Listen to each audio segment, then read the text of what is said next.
চাবলৈ লোৱা হৈছে মানস প্ৰতিম দত্তৰ কথিকা অসমত ইকো জাৰ্নেলিজম আৰু ইয়াৰ ভৱিষ্যত।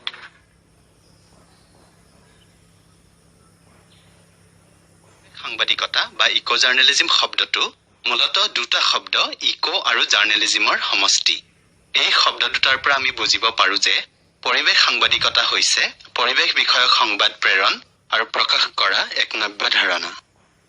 ডক্টৰ এণ্ডাৰ্ছ হাছেনৰ মতে ইকো জাৰ্নেলিজম হ'ল news about the environment, environmental disasters and environmental issues or problems doesn't happen by itself but is produced, manufactured or constructed. পৰিৱেশ সাংবাদিকতা আৰু পৰিৱেশৰ সংবাদৰ মাজত পাৰ্থক্য আছে। পৰিৱেশ সাংবাদিকতা হ'ল উপযুক্ত পৰিৱেশ কৰ্মীৰ দ্বাৰা গৱেষণা, অধ্যয়ন, পৰ্যালোচনা আৰু বিশ্লেষণৰ দ্বাৰা পৰিৱেশৰ সমস্যা সম্পৰ্কে ৰাইজৰ মাজত সজাগতা আনিব পৰাকৈ প্ৰস্তুত কৰা তথ্য সমৃদ্ধ বাৰ্তাবাহী সংবাদ। সাংবাদিকতাৰ অধ্যাপক শ্বৰণ এম ফ্ৰাইডমেনে পৰ্যবেক্ষণ কৰিছিল যে পাৰম্পৰিক গণমাধ্যমত কৰ্মৰত পৰিৱেশ সাংবাদিকসকলে এতিয়াও shrinking news whole while facing a growing need to tell longer, complicated and more in-depth stories এই কথাত বিশ্বাস কৰে। পৰিৱেশ বিষয়ক সমস্যা এটা ইয়াৰ বিভিন্ন কাৰক আৰু সমাধান সূত্ৰ নিৰ্ণয় কৰাটো ইকো জাৰ্নেলিষ্টৰ দায়িত্ব আৰু কৰ্তব্য হোৱা উচিত। যথাৰ্থ ৰূপত পৰিৱেশ সাংবাদিকতাৰ ধাৰণাটো বিকাশ হোৱাৰ বেছিদিন হোৱা নাই যদিও অসমীয়া সাহিত্যত প্ৰকৃতি বিষয়ক লেখা অৰুণোদয়ৰ পাতৰ পৰাই প্ৰকাশ পাই আহিছে।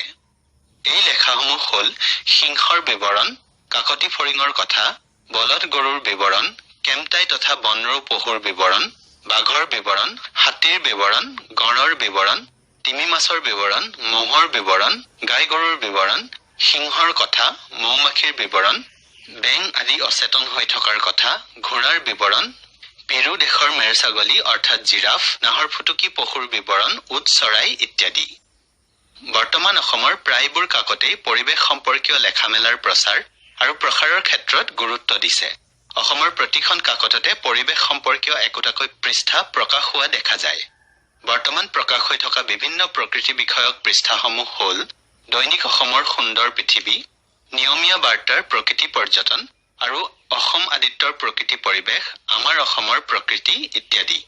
ইয়াৰ উপৰিও দৈনিক জনমভূমি, সাপ্তাহিক জনমভূমি, অসমীয়া খবৰ, অসম বাণী, দৈনিক অগ্ৰদূত, দৈনন্দিন বাৰ্তা আদিতো চেগা চুৰুকাকৈ প্ৰকৃতি বিষয়ক বাতৰি আৰু লেখা প্ৰকাশ পাই আহিছে।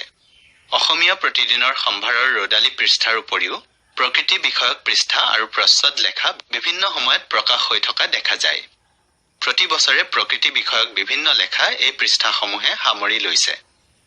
উদাহৰণস্বৰূপে 2019 বৰ্ষত দৈনিক অসমৰ সুন্দৰ পৃথিৱী পৃষ্ঠাত প্ৰকাশিত লেখা আৰু লেখকসমূহ হ'ল মানস প্ৰতিম দত্তৰ হাতীৰে মানুহৰ সংঘাতৰ সংশ্লেষণ, গৌতম শৰ্মাৰ অসমত ইক'টুৰিজিমৰ সম্ভাৱনা, মানস প্ৰতিম দত্তৰ গ্ৰাম্য অভয়াৰণ্য, ডক্টৰ লোহিত শইকীয়াৰ ঔটেঙা, চন্দ্ৰ চহৰীয়াৰ প্ৰকৃতিৰ সম্পদৰ নীৰৱ অৱলুপ্তি, জয়া হাজৰিকাৰ চৰাইৰ মগজু, গৌতম শৰ্মাৰ সংকটত প্ৰাণী প্ৰজাতি, উৎপল কুমাৰ কলিতাৰ মণিপুৰৰ কেইবুল নামজাও, মানস প্ৰতিম দত্তৰ গছপুলি ৰোপণ প্ৰাসংগিক চিন্তা, গিৰীন ডেকাৰ বনাঞ্চলত কাৰ অধিকাৰ, অশ্বিনী শৰ্মাৰ ওৰাং ৰাষ্ট্ৰীয় উদ্যান, নাৰায়ণ বৰুৱাৰ পৰিৱেশ শুৱনি নাচনি চৰাই, ডক্টৰ নৱকুমাৰ চমুৱাৰ বৰ্ষাৰণ্যত এজাক উন্মত হাতীৰ সন্মুখত, গিৰীন ডেকাৰ গছত গজাল নামাৰিব, পুলিন কলিতাৰ হনুমানে পাহাৰ আঁতৰাই নিয়া ঠাইখন, উৎপল কুমাৰ কলিতাৰ ৰজা শগুনৰ শেষ সময়,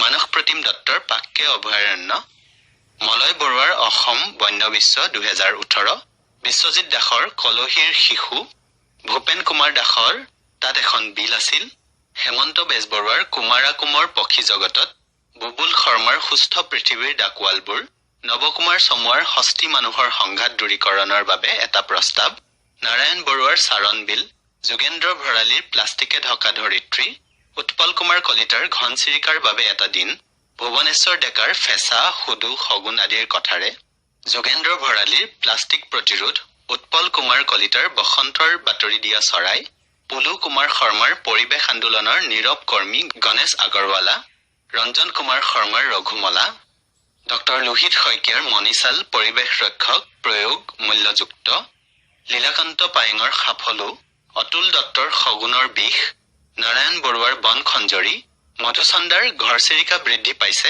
অভাৱ হৈছে বাসস্থানৰ, বজেন্দ্ৰ দেৱশৰ্মাৰ কাকৈ শিৰা, কৰেন্দ্ৰ চক্ৰৱৰ্তীৰ থলুৱা মাছৰ সংকট, ডক্টৰ লোহিত শইকীয়াৰ নাচনীৰ খোপাৰ কপৌপাহি, গ্ৰীণ ডেকাৰ বিদায় পেট্ৰলযান স্বাগতম ই বাহন, বজেন্দ্ৰ দেৱশৰ্মাৰ বিহুৱতী চৰাই আদি।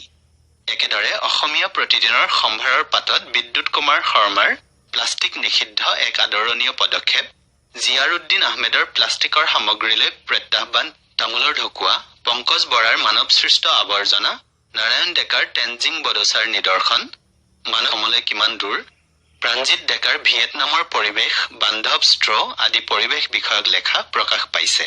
অসমীয়া কাকতৰ উপৰিও অসমীয়া আলোচনী গৰিয়সী, সাতসৰী, প্ৰান্তিক, অন্য যুগ, নক্সা, ৰহস্য আদিতো প্ৰকৃতি বিষয়ক বাৰ্তা আৰু বিভিন্ন লেখা প্ৰকাশ হোৱা দেখা যায়। পৰিৱেশ সংৰক্ষণৰ ক্ষেত্ৰত দৃশ্য শ্ৰাব্য মাধ্যমৰ গুৰুত্বও অপৰিসীম। সম্প্ৰতি আকাশবাণী ডিব্ৰুগড় আৰু গুৱাহাটী আৰু অন্যান্য দূৰদৰ্শন কেন্দ্ৰসমূহেও ইকো জাৰ্নেলিজিমৰ ক্ষেত্ৰত কম বেছি পৰিমাণে গুৰুত্ব দিয়া দেখা গৈছে। আকাশবাণী ডিব্ৰুগড় কেন্দ্ৰত বিভিন্ন সময়ত পৰিৱেশ বিষয়ক কথিকা প্ৰচাৰিত হৈ আহিছে। ইয়াৰ উপৰিও এই কেন্দ্ৰই লোক সংস্কৃতি আৰু প্ৰকৃতি সংৰক্ষণৰ উদ্দেশ্যে উত্তৰ পূৰ্বাঞ্চলৰ বিভিন্ন জনগোষ্ঠীসমূহৰ পৰম্পৰা আৰু পৰিৱেশ সংৰক্ষণৰ বাবে বসুদৈৱ কুটুম্বকম a journey and friendship and brotherhood, mission wild life conservation, green broadcasting আদি নামৰ অনুষ্ঠান প্ৰচাৰ কৰি আহিছে। আকাশবাণীৰ দুয়োটা কেন্দ্ৰৰ যোগেদি পৰিৱেশ বিষয়ক নাটক, ৰূপক আদি প্ৰচাৰ কৰা শুনা যায়। ইয়াকো পৰিৱেশ সাংবাদিকতাৰ এক অংশ বুলি অভিহিত কৰিব পাৰি। ইয়াৰ উপৰিও দিহিং পাটকাই আৰু পবাৰ সংৰক্ষণ আৰু অভয়াৰণ্যৰ স্বীকৃতিৰ ক্ষেত্ৰত আকাশবাণীয়ে বিভিন্ন প্ৰতিবেদন আৰু অনুষ্ঠান সম্প্ৰচাৰ কৰা শুনা গৈছে। ইকো জাৰ্নেলিজিমৰ ক্ষেত্ৰত দেখা দিয়া এটা গুৰুত্বপূৰ্ণ সমস্যা হৈছে নগৈ গড়গাঁৱৰ বাতৰি দিয়া। বহু সময়ত কাকতত পৰিৱেশ বিষয়ক বিভিন্ন লেখাত ভুল তথ্য প্ৰদান কৰা দেখা যায়।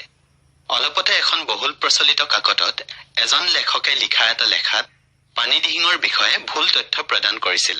এনে ভুল তথ্য সন্নিৱিষ্ট হোৱাৰ কাৰণ হ'ল লেখাৰ বাবে প্ৰয়োজনীয় ক্ষেত্ৰ অধ্যয়নৰ অভাৱ। বহুতে কেৱল ইণ্টাৰনেটক উৎস হিচাপে লৈয়ে লেখা মেলা কৰা দেখা যায়। ইণ্টাৰনেটৰ সকলো তথ্যই কিন্তু প্ৰামাণিক তথ্য নহয়। ইয়াৰ উপৰিও WWFৰ মতে পৰিৱেশ সাংবাদিকতাৰ ক্ষেত্ৰত দেখা দিয়া মূল সমস্যাসমূহ হ'ল পৰিৱেশ বিষয়ক উপযুক্ত প্ৰশিক্ষণৰ অভাৱত গভীৰ আৰু কঠিন বিষয়সমূহৰ প্ৰতি গুৰুত্ব নিদিলে বা এৰি থৈ গ'লে প্ৰকৃত তথ্যসহ কথাখিনি প্ৰকাশ নাপাব পাৰে। পৰিৱেশ সংক্ৰান্তীয় চৰকাৰী তথ্যৰ প্ৰতি গুৰুত্বহীনতা বা চৰকাৰী তথ্য সংগ্ৰহ নকৰা, বন মাফিয়াই ব্যৱসায়িক আৰু ব্যক্তিগত জীৱনক ক্ষতিগ্ৰস্ত কৰিবলৈ চেষ্টা, বিভাগীয় সম্পাদক বা কাকতৰ পৰা প্ৰয়োজনীয় প্ৰশিক্ষণ আৰু গুৰুত্ব লাভ নকৰা। পৰিৱেশ সাংবাদিকতাই বহু সময়ত শোষক আৰু মাফিয়াৰ ষড়যন্ত্ৰৰ বলি হ'বলগীয়া হৈছে। 2005 চনৰ পৰা 2016 চনলৈ প্ৰায় 2 কোটিৰো অধিক পৰিৱেশ সাংবাদিক এনে ষড়যন্ত্ৰৰ বলি হ'বলগীয়া হৈছে। পৰিৱেশ সাংবাদিকতাৰ সৈতে পৰিৱেশগত সমস্যা, বিজ্ঞান আৰু ৰাজনৈতিক কাৰকো জড়িত হৈ থাকে নেকি বুলি দ্য ৰিলিভেটৰৰ সম্পাদক জন আৰ প্লটে এটা সাক্ষাৎকাৰত ছ'চাইটি অফ এনভাইৰনমেণ্ট জাৰ্নেলিষ্টৰ সভাপতি ববি মেগিলক সোধা প্ৰশ্নত কৈছিল, I like to think about it that way. Maybe not every story, but many stories that we write as journalists can have an environmental angle.